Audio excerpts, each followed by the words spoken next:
Amis, entendu le voltoire des corbeaux sur nos plaines. Amis, entendu les cris sourds du pays qu'on enchaîne.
We like to see how well you do under the influence, Ralph said.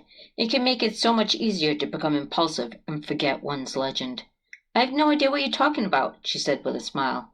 I want you both to follow me, Ralph said, beckoning with his hand. I have some things to show you. She followed, the other crew falling in behind her. They were led into a room that was bare except for a table covered in tools, things that Hazel had never seen before. She took a few deep breaths, trying to block out the effects of the alcohol. She hated the way it made her head feel woozy, whereas when she'd been seated earlier it had given her more confidence and made her feel like she could do anything. What are those? She asked, about to reach out when a stern word stopped her. No! She pulled her hand as if she'd been stung, but continued staring at the contraptions. If you were out for the night and having a few drinks and somehow your cover was blown, you could be captured and taken in for questioning. She slowly swallowed and stood up straighter. These are some things the Germans might use to get you to talk. For instance, this here, he said, holding up a metal object that looked like a tiny guillotine and made her stomach churn, is excellent for taking fingers off.